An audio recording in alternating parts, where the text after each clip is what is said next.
Las estrellas creó y su luz limitó. ¿Quién sino el Señor? Sol y luna formó, movimiento les dio. ¿Quién sino el Señor? Hace la lluvia venir, truenos ruir. Tus obras grandes son, Dios poderoso.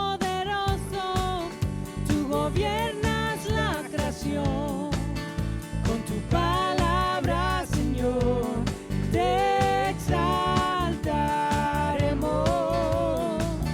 Dios poderoso, de ti canta la creación, llenas todo tu Señor, te exaltaremos, por siempre y siempre, oh Dios.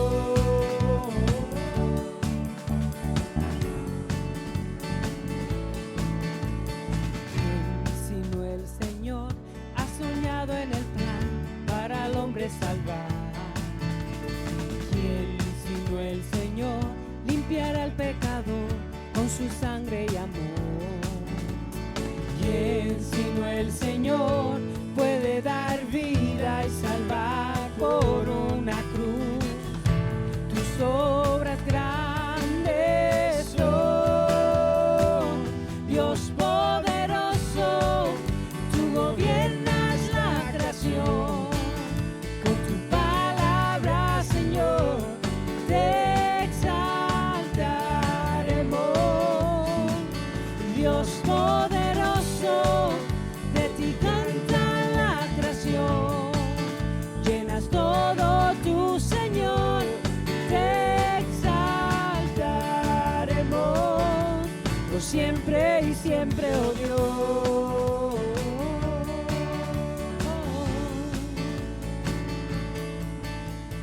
Todas las cosas vienen de ti, por ti, oh gran yo soy.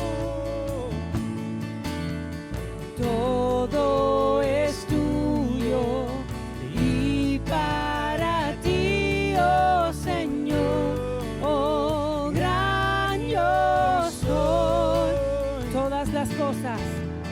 Todas las cosas vienen de ti, por ti, oh gran yo soy.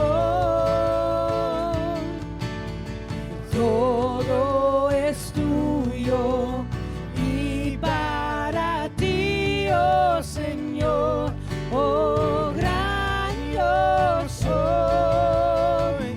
Dios poderoso, tú gobiernas la creación, con tu palabra, Señor, te exaltaremos.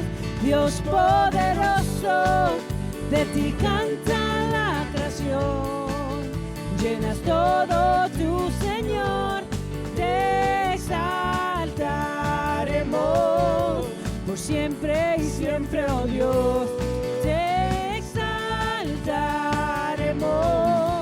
Por siempre y siempre, oh Dios, te exaltaremos, por siempre y siempre, oh Dios.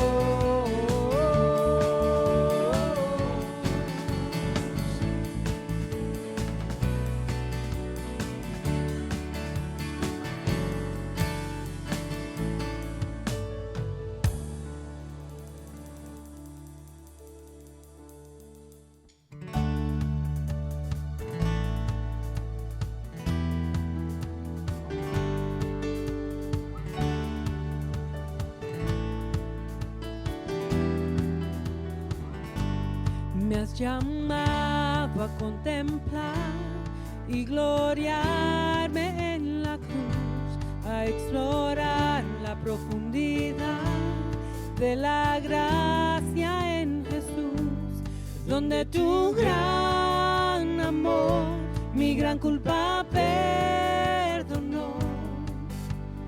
Tu bondad me abrazó. Mi corazón se llena hoy de 1000 canciones para ti, para alabar a mi Señor, que en una cruz murió por mí.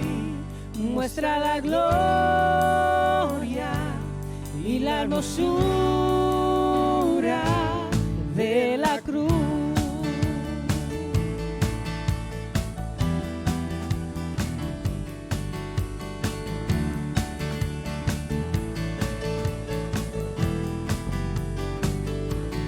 Gozo eterno al pecador por las llagas que él sufrió y la sangre que vertió, santa ira removió. El coro terrenal se une al celestial, gloriándose en su Redentor. Mi corazón se llena hoy de 1000 canciones para ti, para alabar a mi Señor, que en una cruz murió por mí. Muestra la gloria y la hermosura de la cruz.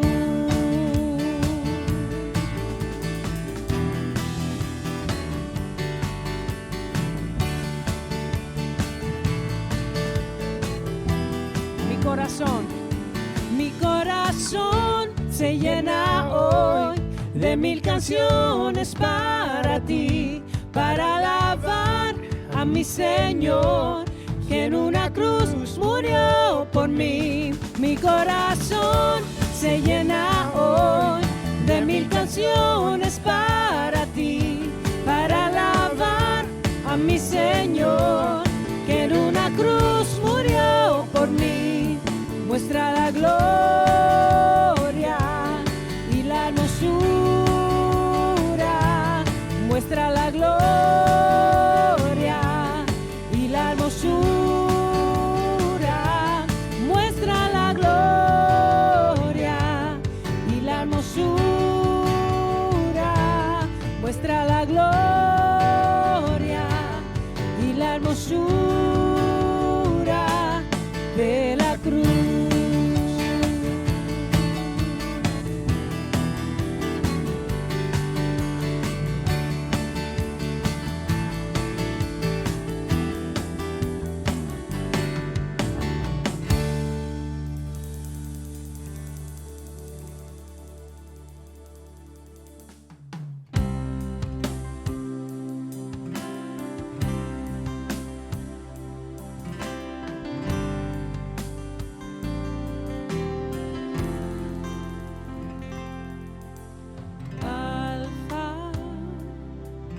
Omega, el que era, es y quien vendrá, quien vive y reina, y el cielo adora sin cesar. Tu nombre y gloria es la que rodea el trono, se escucha, santo, santo, todopoderoso, digno es el de adoración al Cordero que crucificado fue. Sea la gloria su nombre sobre todo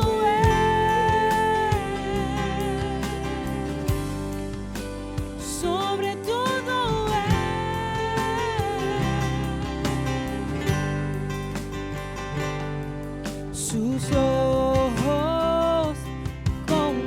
fuego y su rostro brilla como el sol. Su voz es poderosa, ruge como las olas del mar, y al mirarte cae todo ser ante tu gran majestad, y canta: Santo, Santo, Todopoderoso, digno es el de adoración. Al Cordero que crucificado fue, sea la gloria, su nombre sobre todo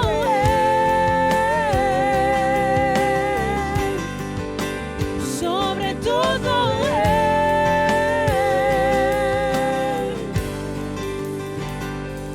con tu sangre has comprado gente de toda lengua y nación. Toda rodilla a ti se doblará, y toda lengua te confesará, Señor. Has vencido la muerte y la maldad, y en victoria reinarás por siempre. Santo, Santo, Todopoderoso, digno es el de adoración. Al Cordero que crucificado fue, sea la gloria, su nombre sobre todo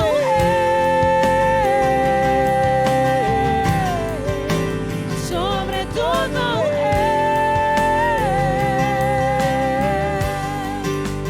nombre sobre todo nombre sobre todo.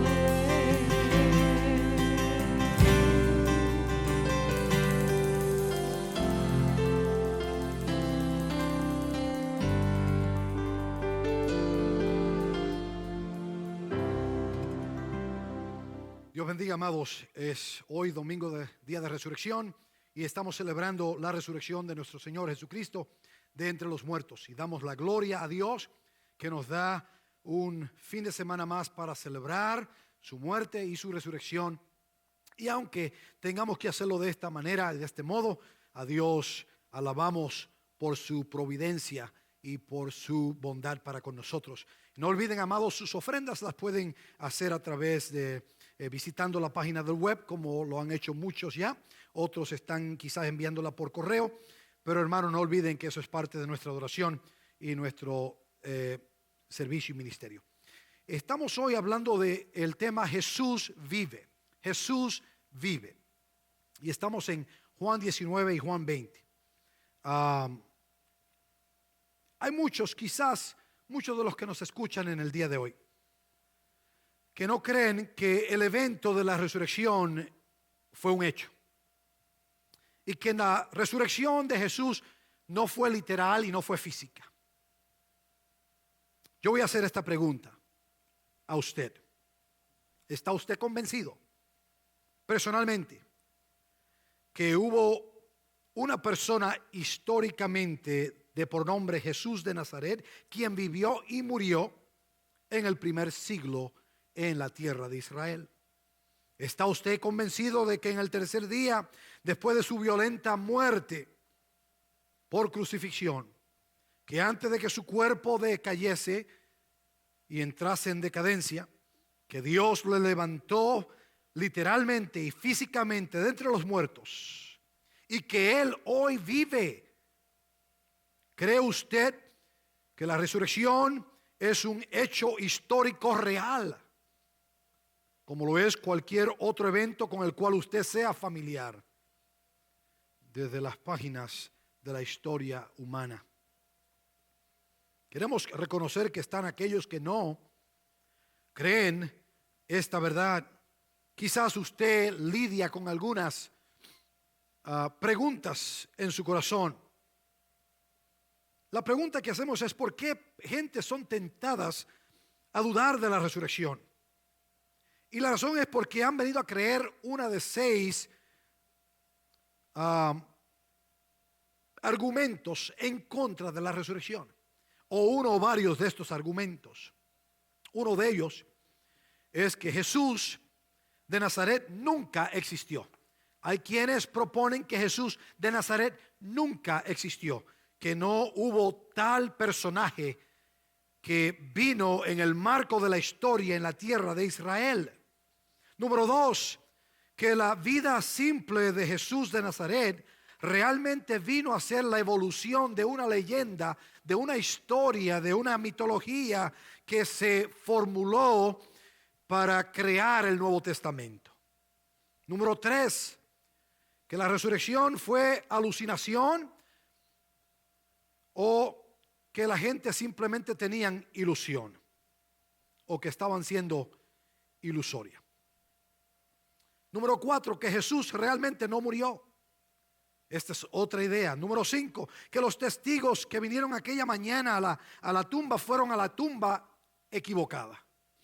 Número 6, que alguien hurtó el cuerpo de Jesús. Déjeme preguntarle, si usted no cree en la resurrección de Cristo y usted no cree que Él realmente se levantó de entre los muertos, ¿cuál de esos 6 argumentos entonces cree usted? La verdad es que la evidencia para la resurrección es abrumante. En Hechos capítulo 1, verso 3, ahí leemos que Jesús se presentó vivo con muchas pruebas convincentes.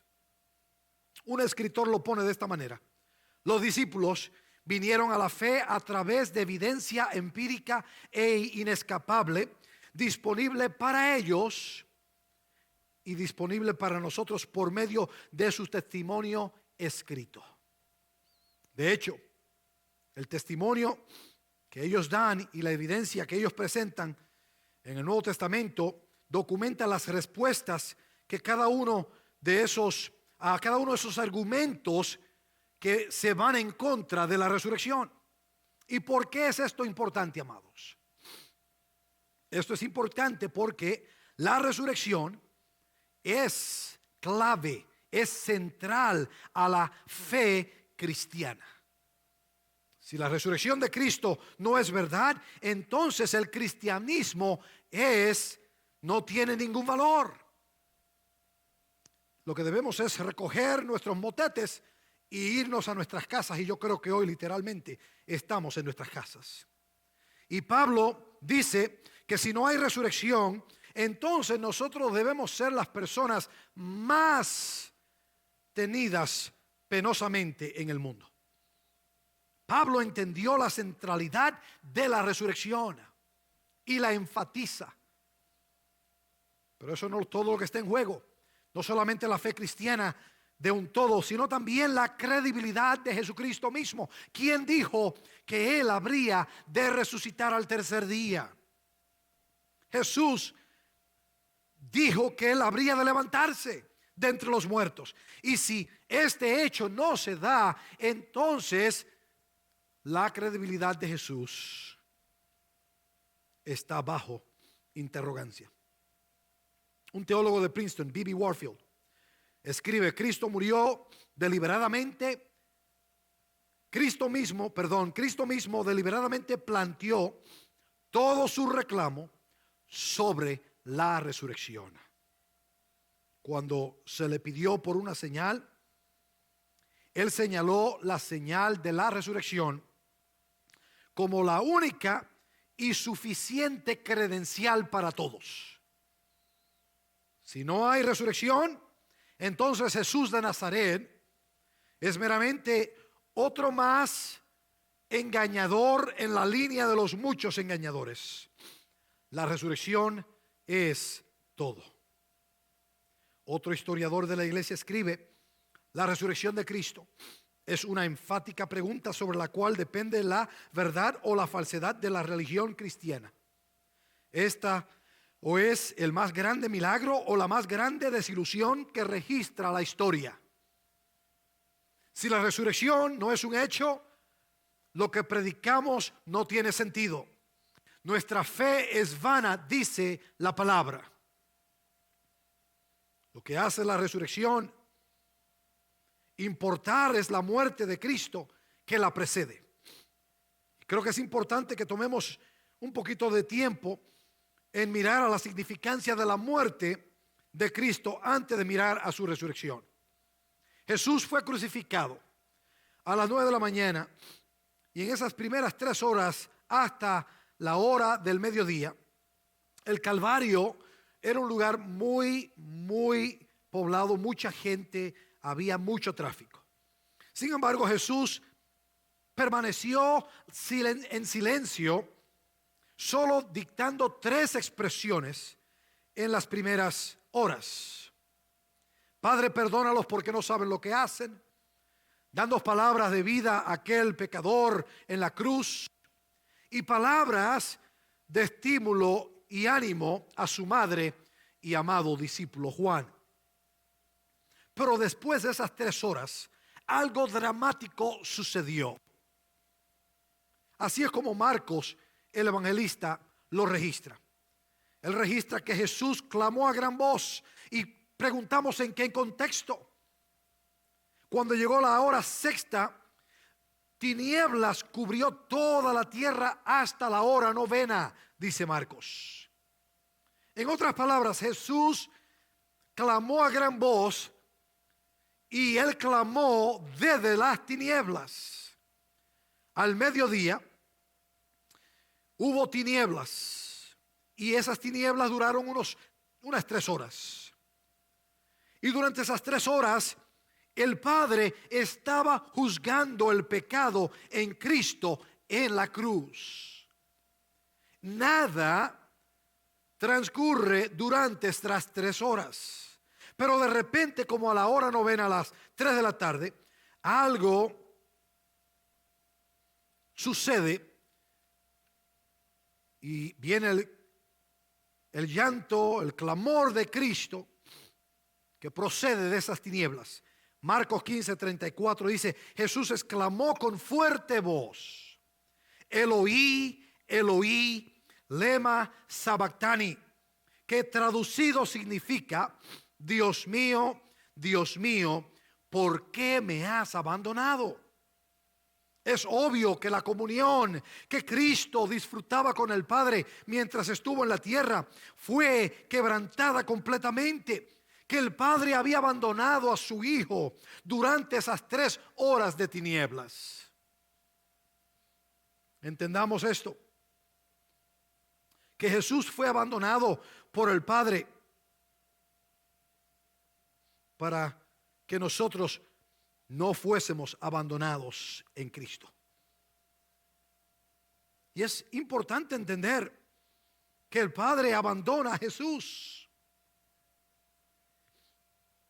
Y es importante entender que el Dios de los cielos, quien es agraciante, amoroso, bondadoso, benevolente, pudiera castigar el pecado, y lo hizo tan claramente como se demuestra en la cruz del Calvario.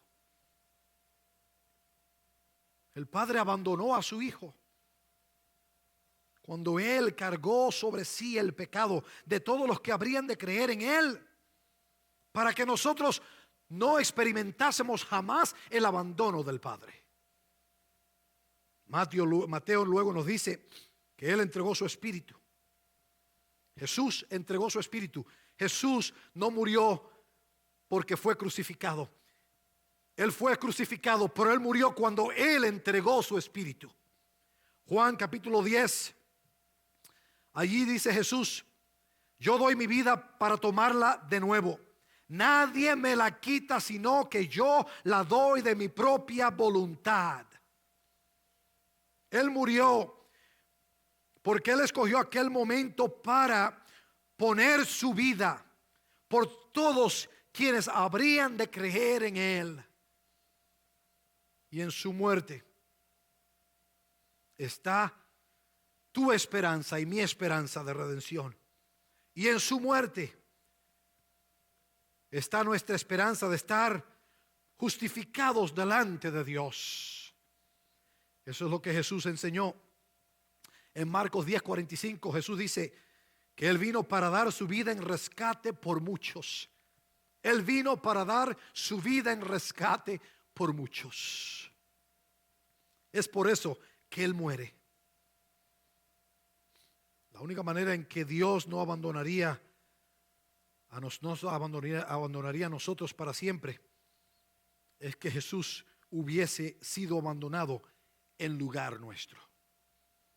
Nosotros vamos a evitar el sufrimiento eterno solo si Jesús sufre por nuestros pecados en la cruz, y eso en efecto Él hizo.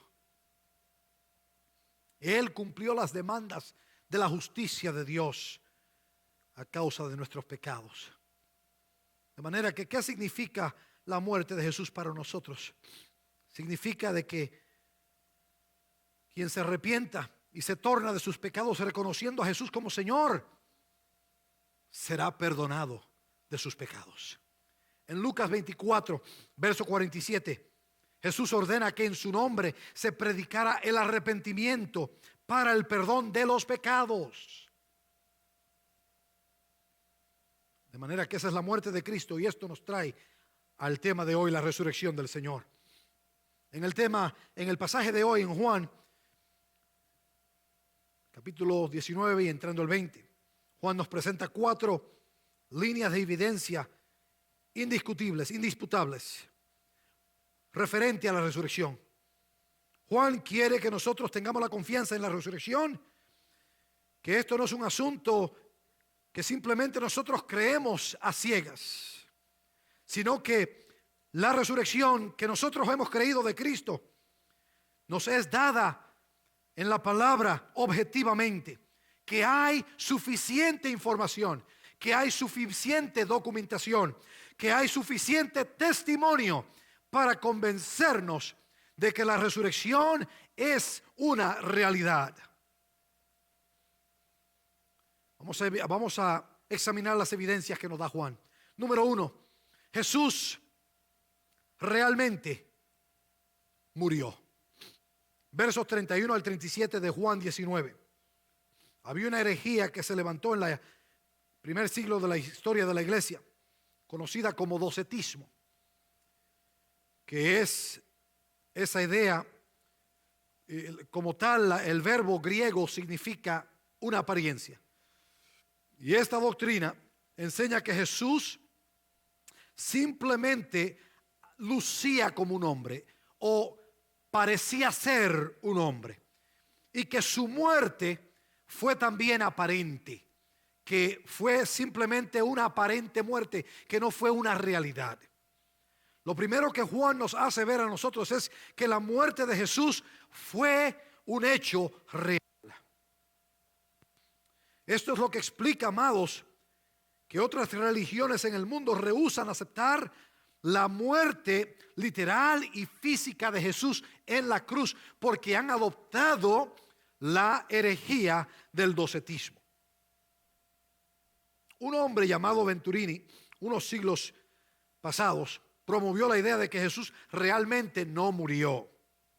Él enseñó que Jesús entró en una especie de coma, que lo de Jesús fue como un trance en el que, a causa del trauma que había sufrido su cuerpo, Jesús entró en una especie de trance, de trauma, de coma, y que en la frialdad de la tumba allí fue resucitado Jesús. Sin embargo, en los textos que leemos en Juan hoy, Juan demole y quebranta todas estas teorías e ideas de que Jesús no murió. En Juan 19, verso 31 leemos: los judíos entonces, como era el día de la preparación para la Pascua, a fin de que los cuerpos no se quedaran en la cruz el día de reposo, porque ese día de reposo era muy solemne, pidieron a Pilato que les quebraran las piernas y se los llevaran. Ese proceso que está describiendo Juan aquí era uno de índole brutal y violento. La gente que eran crucificados por los romanos sobrevivían un promedio de 36 horas. La crucifixión era una muerte lenta donde la persona era sofocada.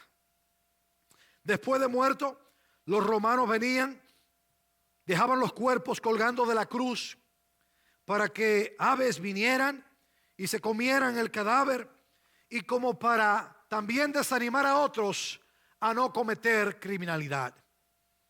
Y para asegurar una muerte rápida, en este caso los soldados, como en otros casos, usaron de una barra de hierro fuerte para quebrar las piernas de los que habían sido crucificados.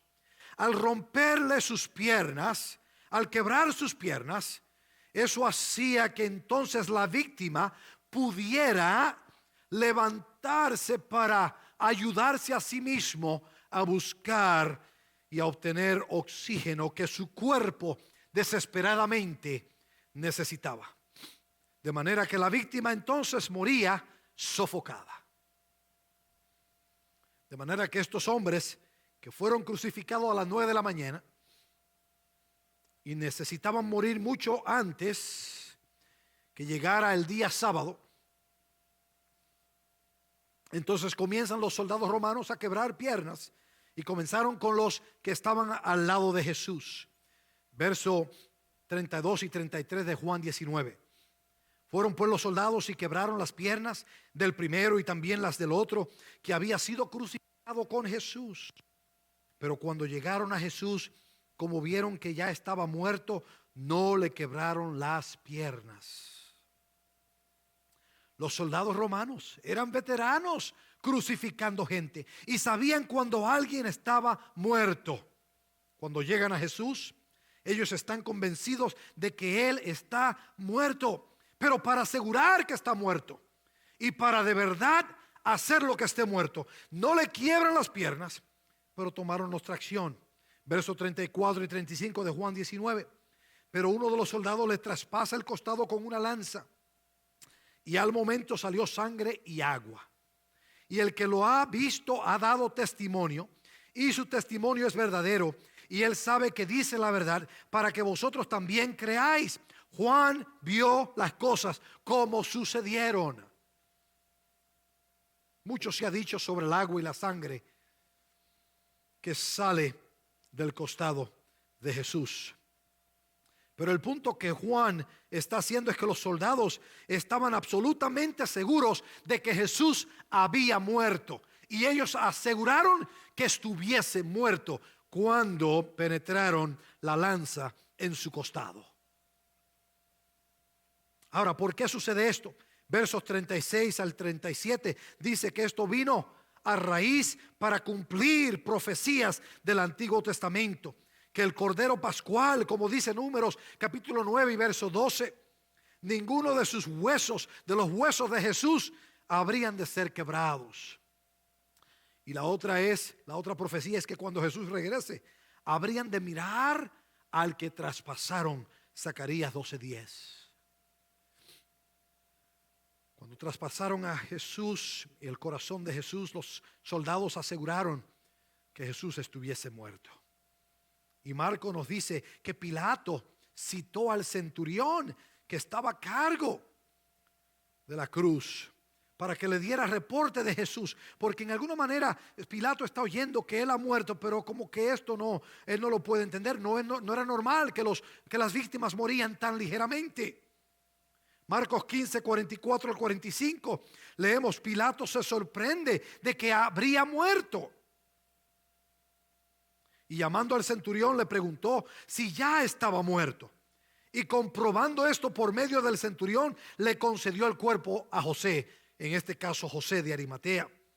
De manera que Jesús fue certificado muerto, amados hermanos. Y este es un detalle de evidencia importante a favor de la resurrección. Número 2, el cuerpo de Jesús fue sepultado. El cuerpo de Jesús fue sepultado. Verso 38 de Juan 19. Después de estas cosas, José de Arimatea, que era discípulo de Jesús, aunque en secreto por miedo a los judíos, pidió permiso a Pilato para llevarse el cuerpo de Jesús. Y Pilato concedió el permiso. Entonces él vino y se llevó el cuerpo de Jesús.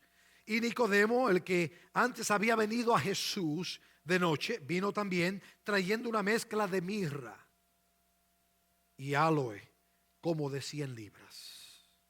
¿Qué es lo que está sucediendo aquí? Dos individuos de influencia, ricos, miembros del Sanedrín, que era el cuerpo gubernamental más alto de la tierra de Israel, ahora están preparando el cuerpo de Jesús para la sepultura. Y a ellos se les dio el permiso. Sin embargo, el permiso dado por Pilato no era la norma. La ley romana daba el permiso para que los cadáveres de criminales ejecutados fueran entregados a las familias, pero no en el caso de rebelión. Jesús fue acusado de rebelión en contra de Roma, de manera que fue inusual que su cuerpo fuese consentido y dado a estos hombres. José de Arimatea usa su influencia para acceder a Pilato. Y es obvio que Pilato está convencido que Jesús era inocente de rebelión. Él no lo cree. 6 veces repitió que era inocente. De manera que Pilato entonces concede el cuerpo. Nicodemo también viene en el panorama, también usando su influencia para dar sepultura al cuerpo de Jesús, comprando unas libras, 70 libras, 100 libras de especias. Esto era algo que era muy costoso. El otro registro que tenemos de alguien para quien se hubiese comprado especias costosas fue para Gamaliel cuando había muerto. Unas 80 libras de especias para la sepultura de Gamaliel, quien era un rabino muy prominente en aquellos días. El verso 40 de Juan 19. Entonces tomaron el cuerpo de Jesús y lo envolvieron en telas de lino con las especias aromáticas, como es costumbre sepultar entre los judíos. Distinto a los egipcios, los judíos, amados, no embalsamaban a sus muertos. Antes ellos simplemente envolvían el cuerpo con esas especies, y este era el proceso. El cuerpo era lavado. Si era muerto y la muerte era rápida, el cuerpo era entonces enderezado a lo mejor que pudiesen y era envuelto en un lino, y era con el lino la especie que traían. Y entonces mezclaban este lino con estas especies. Las especies servían para preservar, para que tuviera la gente el duelo y el tiempo para duelo para esa persona que había muerto. En segundo lugar, las especies también ayudaban para perfumar y quitar el olor de la decadencia que eventualmente habría de comenzar. Y dado a la consistencia pegajosa de las especias, también servían como un cemento para pegar las tiras de la tela, para entonces dar una cobertura sólida al cuerpo. En el versículo 41 de Juan 19, en el lugar donde fue crucificado había un huerto, y en el huerto un sepulcro nuevo en el cual todavía no habían sepultado a nadie. Mateo nos dice que esta tumba nueva que nos dice el verso 41 de Juan 19 era realmente propiedad de José de Arimatea. ¿Y por qué esto sucede así? Obviamente por la conveniencia de la localidad. Esta tumba estaba cerca al lugar de la crucifixión, pero 700 años antes, Isaías el profeta dijo en Isaías 53:9 que se dispuso con los impíos su sepultura, haciendo referencia a los malhechores que estaban crucificados al lado de Jesús. Y dice Isaías 53:9, pero con el rico fue en su muerte, haciendo referencia a José de Arimatea. Dios el Padre arregla para que Jesús fuese sepultado en la tumba de José de Arimatea como su propio testimonio de que Jesús era completamente inocente. El Padre arregló cientos de años antes, siglos antes, proféticamente, que su Hijo habría de ser sepultado con los ricos, y que eso, amados, habría de dar la idea y la verdad de que Jesús era inocente. Verso 42.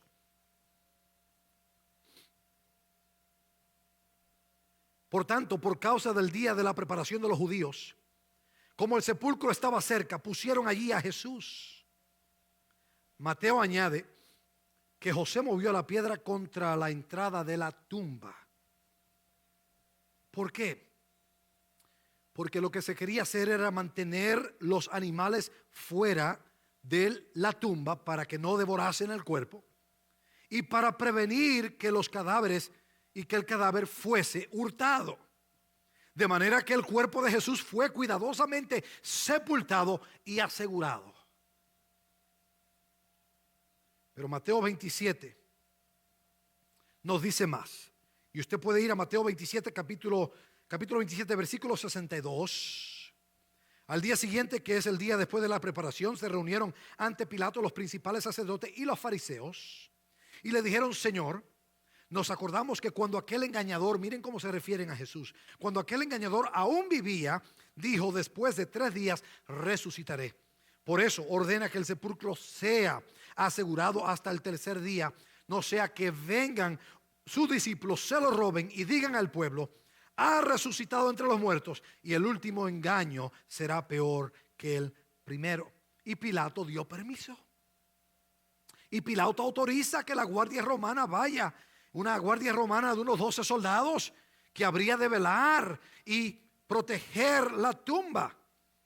Una guardia de 24 horas. Y esto es importante,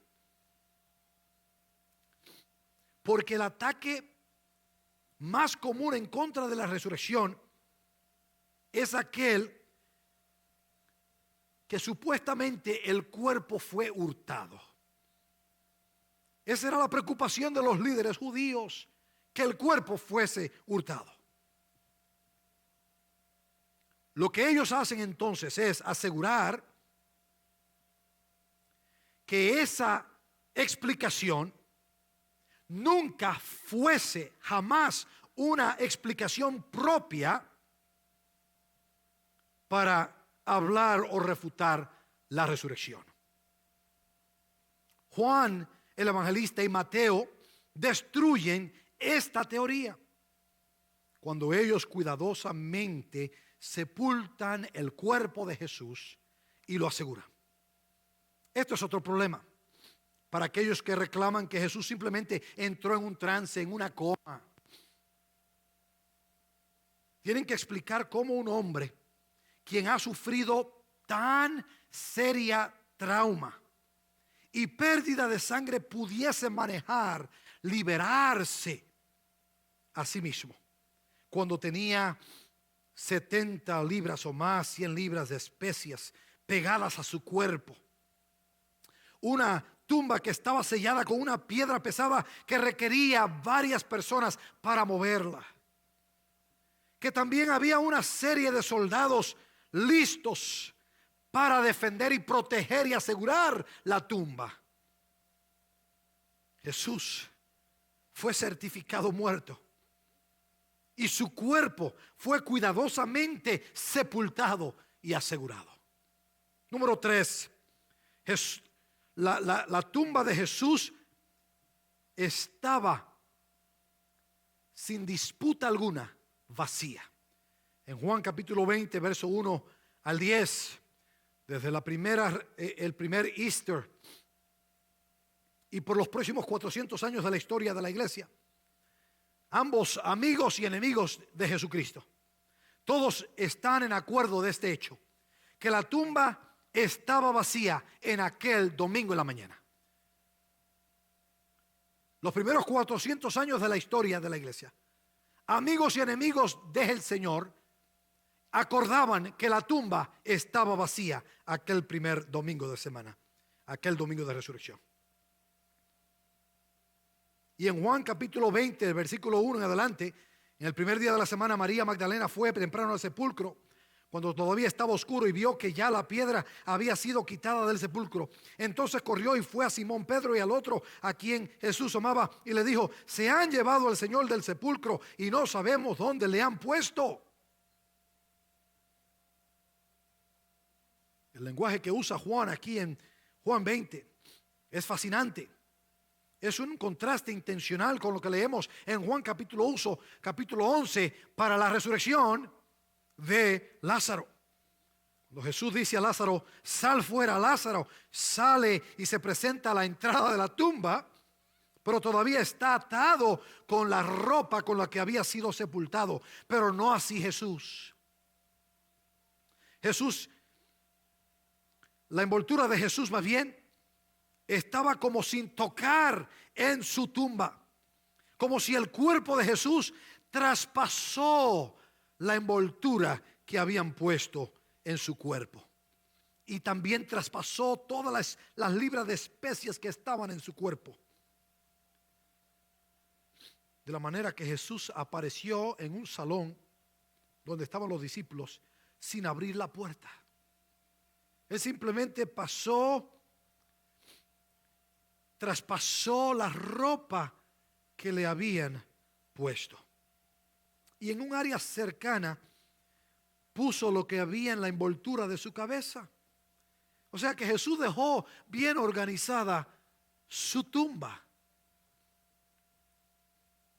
El punto de lo que queremos decir es que nadie se robó el cuerpo de Jesús. Nadie.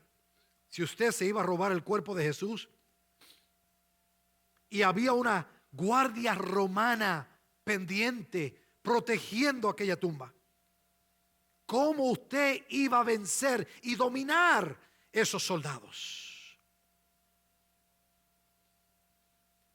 Y si usted se lo va a robar porque ellos están dormidos, usted no va a dejar las envolturas adentro de la tumba. Usted se lleva el cuerpo y todo lo que tiene el cuerpo para salir de ahí lo antes posible. Y usted no va a dejar, y quizá lo que deja detrás es un revolú.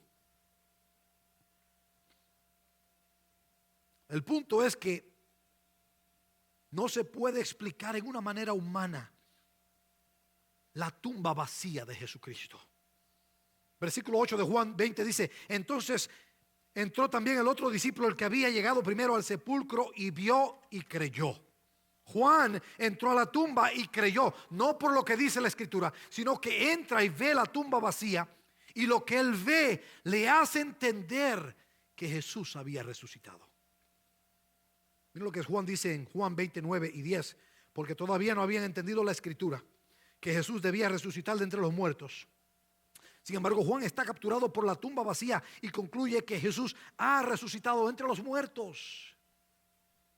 Los discípulos entonces se fueron de nuevo a sus casas. El punto es este: que en aquel domingo había múltiples testigos. Tenemos los 2 ángeles, tenemos los 12 soldados romanos, tenemos a María Magdalena, tenemos las 3 mujeres, otras 3 mujeres. Tenemos el recuento de Pedro y de Juan. Aún los enemigos de Jesús admiten que la tumba está vacía y que su cuerpo no está allí. En el segundo siglo había un debate entre un apologista judío y un pastor cristiano. Y en el debate el apologista judío admite que la tumba estaba vacía, pero que él admite que la tumba está vacía, y él dice que fue a raíz de que sus discípulos hurtaron el cuerpo. De manera que en el segundo siglo y hasta 400 años de historia de la iglesia, amigos y enemigos del Señor estaban en acuerdo de que la tumba estaba vacía. De hecho, ni los romanos, ni los judíos, ni los líderes judíos jamás proveyeron el cuerpo de Jesús para silenciar a sus apóstoles. Esto es importante. Y pensar que los apóstoles todos murieron muertes como mártires. ¿Y cree usted que van a morir de la forma en que murieron? Por una falsedad, por un engaño. Lucas 23:35, porque había un teólogo liberal que vino con la idea de que las mujeres fueron a la tumba equivocada. Lucas 23 versos 55, allí leemos: y las mujeres que habían venido con él desde Galilea siguieron detrás y vieron el sepulcro y cómo fue colocado el cuerpo. Y cuando regresaron, prepararon especias aromáticas y perfumes. Y en el día de reposo descansaron según el mandamiento. Estas mujeres vinieron a la tumba, pero no fueron a la tumba equivocada, fueron a la tumba precisa, porque ellas vieron dónde lo habían sepultado y ellas sabían exactamente dónde tenían que ir. De manera que no hay duda del récord histórico del Nuevo Testamento y aún historia secular de que la tumba de Jesús está vacía y que está todavía vacía hoy. Esta es la evidencia para la resurrección que nos da Juan. Jesús verdaderamente estaba muerto. Jesús, el cuerpo de Jesús fue sepultado y asegurado. 3, Jesús, la tumba de Jesús, la tumba del Señor Jesús estaba vacía y todavía está vacía. Y cuando venimos a nuestra evidencia final para la resurrección, esta es la última que nos da Juan. Jesús vive. Jesús vive. Jesús resucitó y vive para siempre, jamás. Tan importante como lo es la tumba vacía. Y es importante. La mayoría de los seguidores de Jesús no creyeron en la resurrección porque su cuerpo no estaba en la tumba. Solo Juan. Juan fue la excepción, quien vio la tumba vacía y creyó. Pero la mayoría de los demás creyeron que Jesús había resucitado entre los muertos cuando vieron a Jesús con sus ojos. Dios elige establecer la realidad de la resurrección, amados, a través de 14 diferentes apariciones después de la resurrección a más de 500 personas y en unas 10 diferentes localidades. Número 1, en Juan capítulo 20, verso 11 en adelante, leemos que Él se presenta a María Magdalena. También tenemos que Él se presenta a otras mujeres, como lo vemos en Mateo 28. Pedro también nos dice, a Pedro fue también presentado en Lucas 24 y lo vemos en 1 Corintios 15. También Jesús se aparece a los discípulos que van camino a Emaús. Jesús se presenta a los 10 apóstoles en la tarde del día de la resurrección, el domingo de resurrección. Judas no estaba ahí, Tomás no estaba allí. La otra aparición vino 8 días después a todos los apóstoles, incluyendo Tomás. Juan 21, a los 7 apóstoles que se vieron con él en el mar de Galilea. 500 hermanos que nos dice 1 Corintios 15. Santiago, medio hermano de Jesús, a todos los discípulos en Galilea para darles la gran comisión. Se presenta a todos los apóstoles en su ascensión, como lo vemos en Hechos capítulo 1. A Esteban en Hechos 7, antes de ser apedreado a muerte. A Pablo 2 años más tarde, cuando va camino a Damasco, en Hechos 9. Y finalmente a Juan, su amado discípulo. 60 años más tarde en la isla de Patmos, como leemos en Juan, en Revelaciones, Apocalipsis, capítulo 1.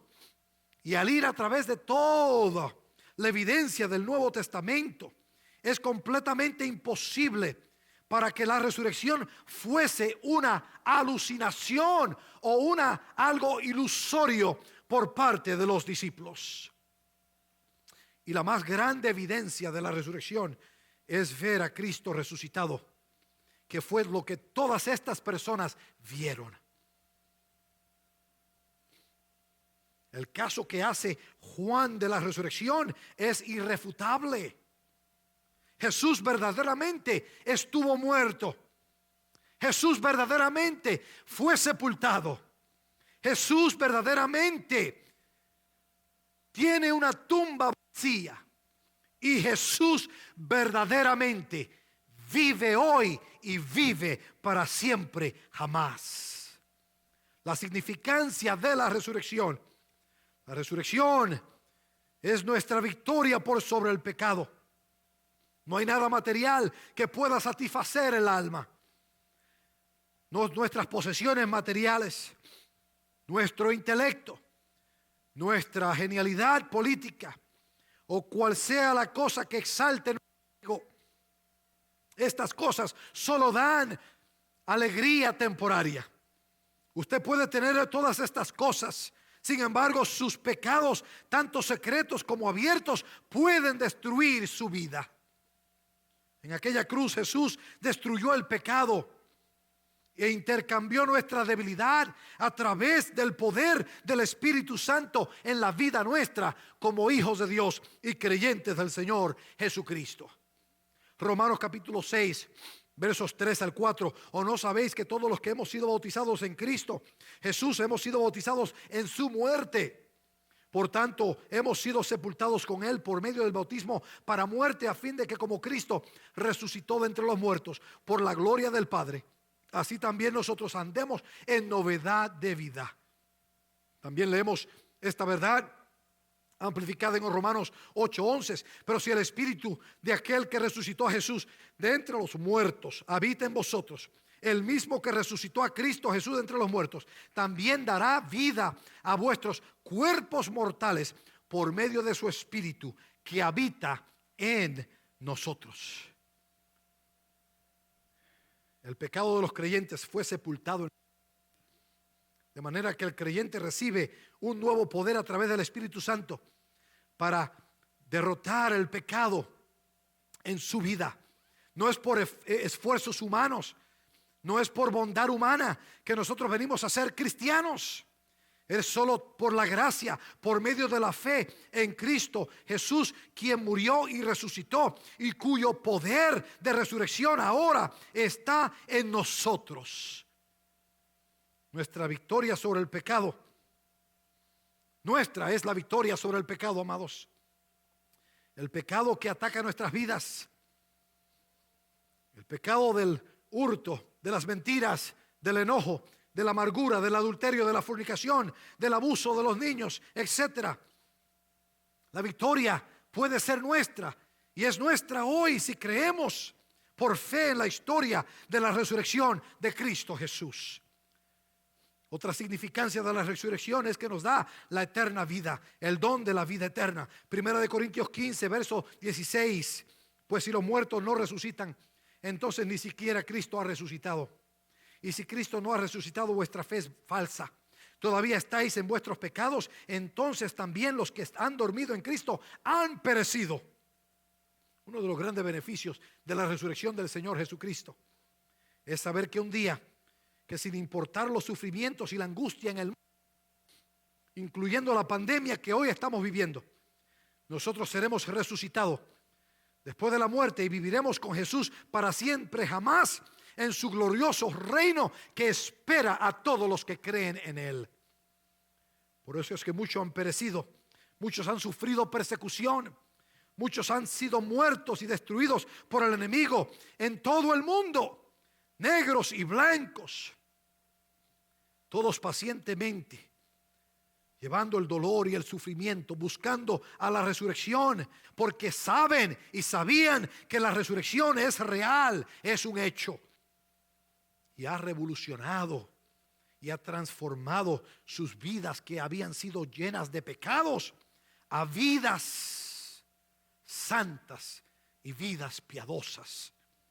Ellos experimentaron todo esto y murieron creyendo esta verdad. 1 Corintios 15:51, y aquí os digo un misterio: no todos dormiremos, pero todos seremos transformados en un momento, en un abrir y cerrar de ojos, a la trompeta final. Pues la trompeta sonará y los muertos se resucitarán incorruptibles, y nosotros seremos transformados, porque es necesario que esto corruptible se vista de incorrupción y esto mortal se vista de inmortalidad. Pero cuando esto corruptible se haya vestido de incorrupción y esto mortal se haya vestido de inmortalidad, entonces se cumplirá la palabra que está escrita: devorada ha sido la muerte en victoria. ¿Dónde está, oh muerte, tu victoria? ¿Dónde, oh sepulcro, tu aguijón? El aguijón de la muerte es el pecado, y el poder del pecado es la ley. Pero a Dios gracias, que nos da la victoria por medio de nuestro Señor Jesucristo. Otra significancia de la resurrección para nosotros es que nos da victoria diaria, nos da poder diario. Romanos 8:35, ¿quién nos separará del amor de Cristo?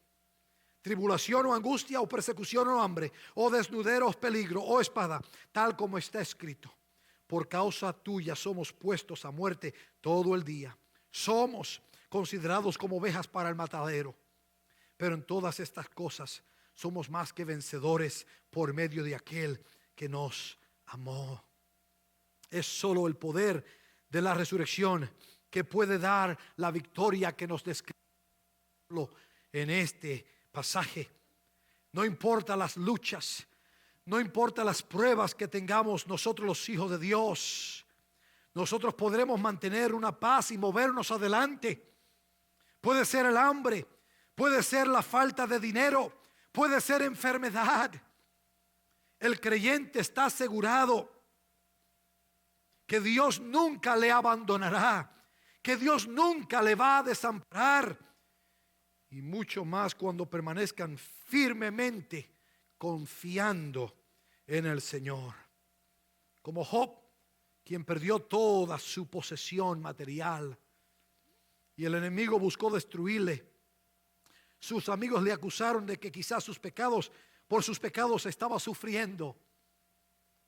Y su esposa le dijo: maldice a Dios y muérete. Su cuerpo infestado con gusano.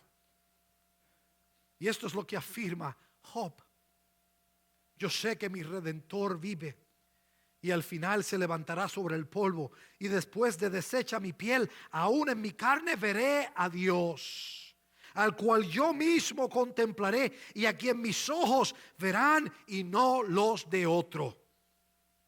La vida de Job fue una vida llena de oscuridad y de crisis. Sin embargo, su fe en su Redentor le guardó con esperanza en el futuro, pasara lo que pasara. Aun si muriese, él sabía que él había de ser bendecido con la resurrección de su cuerpo, y que él habría de ver a su Redentor con sus propios ojos. Que el Redentor vendría y haría bien por todos los males que él había vivido, y que habría de vindicar todos los males que él había experimentado en su vida. Nosotros mirar la turbulencia que existe en el mundo de hoy, solo el poder de la resurrección puede garantizarnos a nosotros la paz a este mundo que está en caos. La paz se halla en reconciliarnos con Dios, en arrepentirnos de nuestros pecados y en vivir en novedad de vida en el poder que nos da la resurrección de Cristo. El poder de la resurrección puede ser tuyo en el día de hoy si crees en Él, quien murió y resucitó y vive para siempre jamás. Eterno Dios y Padre, gracias por el testimonio de tu palabra. Aunque nosotros no estuvimos allí presentes para verlo, para ver los eventos que se desarrollaron los días de tu muerte y resurrección. Tú nos has dejado testimonio poderoso de la boca de quienes estuvieron allí y los escritos que nos dejaron tu sagrada palabra para que nosotros hoy tuviésemos testimonio suficiente para creer para salvación. Ayúdanos, Señor.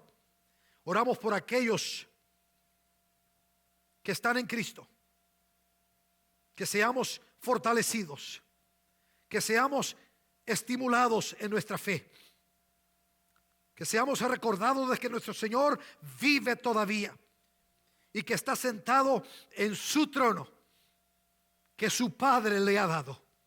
Sí, estamos en tiempos turbulentos, pero nuestra es una viva esperanza, porque nuestro Redentor vive. Señor, y te pedimos que tus verdades y que estas verdades penetren en el corazón de aquellos que hoy están sin el Señor. Señor, que hoy, Señor, haya convicción en ellos de que Jesús verdaderamente vive. Señor, que hoy se hagan seguidores de Jesús, confesando al Señor Jesús como Señor y Dios, arrepintiéndose de sus pecados y viviendo en novedad de vida, en el poder de Cristo y de su gracia y de su Espíritu. Oh, gracias Dios te damos, porque nuestra es una viva esperanza por aquel que murió y resucitó de entre los muertos y vive para siempre jamás. Amén, Señor. Amén.